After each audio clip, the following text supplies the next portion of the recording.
Friends, good afternoon. Look at the sentences written on the paper.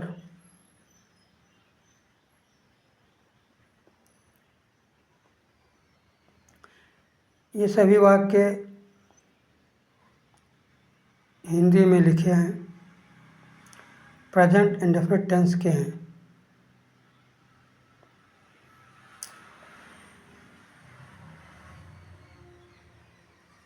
अब मैं विस्तार से आप लोगों को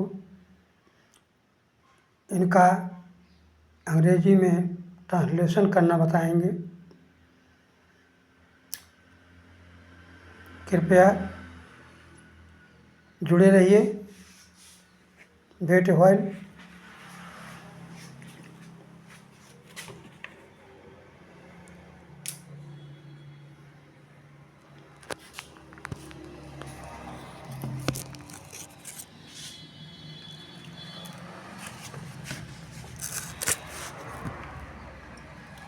पहला सेंटेंस है, रवि कक्षा में शोर मचाता है।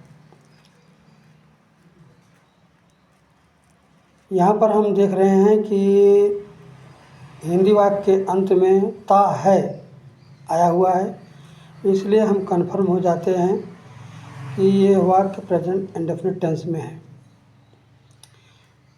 अब हम सब्जेक्ट के ऊपर दृष्टि डालते हैं। इसमें सब्जेक्ट रवि है, जो कि थर्ड पर्सन सिंगुलर नंबर है, और ये सेंटेंस अफर्मेटिव सेंटेंस है। इसका ट्रांसलेशन होगा, Ravi makes a noise in the class. Second sentence है, हम प्रतिवर्ष होली त्यौहार मनाते हैं। हिंदी वाक्य के अंत में ते हैं आया हुआ है, इसलिए हम कन्फर्म हो जाते हैं कि यह वाक्य प्रेजेंट इंडेफिनिट टेंस में है। इस वाक्य में सब्जेक्ट हम है, जो कि फर्स्ट पर्सन प्लूरल नंबर है। इसका ट्रांसलेशन होगा, we celebrate Holi festival every year. Third sentence है, वह यहाँ नहीं बैठते हैं।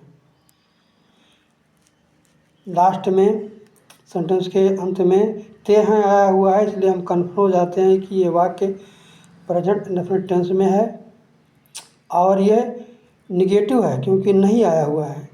इसका सब्जेक्ट वे है, जो कि थर्ड पर्सन प्लूरल नंबर है।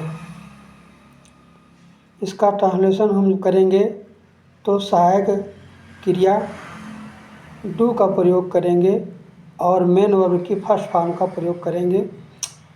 बीच में नॉट लगाएंगे, डू और डू के बाद नॉट लगाएंगे तो हो जाएगा, they do not sit here. Fourth sentence है, शीला कभी भी मंदिर नहीं जाती है। ये निगेटिव सेंटेंस है। इसका सब्जेक्ट गीता है, तो और इसमें कभी नहीं का प्रयोग हुआ है, इसलिए इस वाक्य का हिंदी से अंग्रेजी में ट्रांसलेशन होगा, Geeta never goes to the temple. Kishan यहाँ अपनी कार नहीं चलाता है। ये फिक्स सेंटेंस है। इसका सब्जेक्ट किशन है, तो इसका इंग्लिश में ट्रांसलेशन होगा, Kishan does not drive his car here. Six sentence है, सिक्स्थ, क्या तुम गोलू को जानते हो। ये इंट्रोगेटिव सेंटेंस है, प्रश्न पूछा गया है। इसका सब्जेक्ट तुम है, और ये क्या से प्रारंभ हो रहा है सेंटेंस हिंदी वाक्य, इसलिए क्या की अंग्रेजी नहीं बनाएंगे। उसके प्लेस पर, उसके स्थान पर हम helping verb, auxiliary verb do का प्रयोग करते हुए सेंटेंस को स्टार्ट करेंगे। अंत में क्वेश्चन मार्क लगाएंगे do you know Golu. 7th sentence है, 7th, क्या रीना सुबह जल्दी नहीं उठती है। इसमें सब्जेक्ट रीना है और ये भी क्या से शुरू हो रहा है, yes or no type questions हैं, इसलिए इसमें भी क्या की अंग्रेजी नहीं बनाएंगे। और Reena 3rd person singular number है, इसके साथ डज लगता है हेल्पिंग वर्ब के रूप में, तो उस helping verb auxiliary verb does को रीना से पहले करके सेंटेंस प्रारंभ करके लिखेंगे। Does Reena not get up early in the morning. 8th sentence है, गोपी कब दूध लाता है।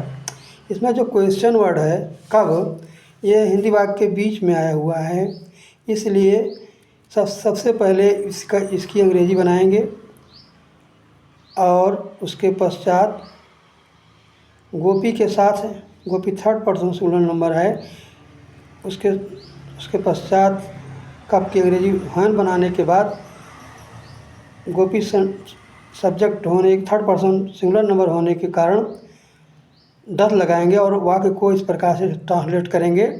When does Gopi bring milk. 9th sentence है, तुम वहाँ क्यों नहीं जाते हो। यह इंट्रोगेटिव नेगेटिव सेंटेंस है, प्रश्न भी पूछा गया है और नकारात्मक भी है।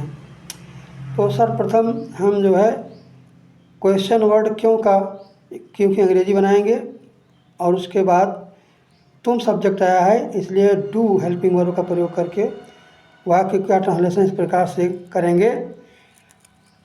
Why do you not go there. 10वां सेंटेंस जो है, तुम सुबह कितने केले खाते हो।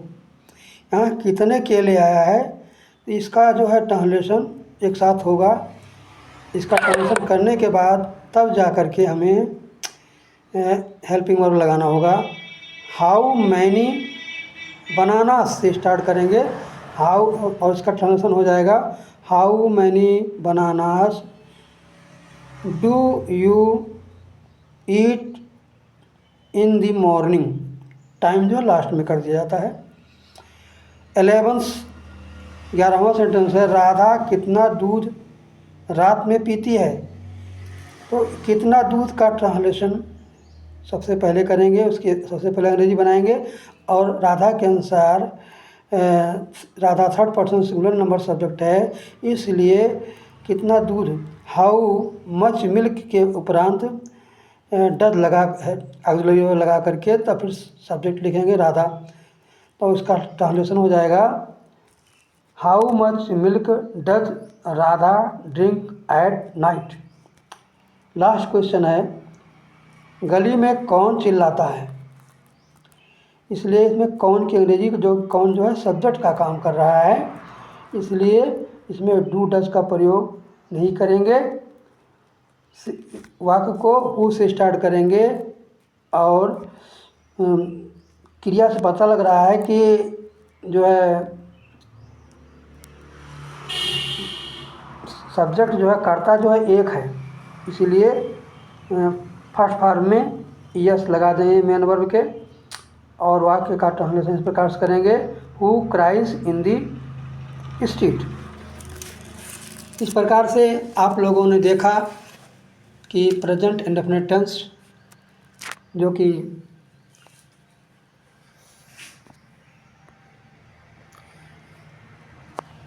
पहला टेंस होता है,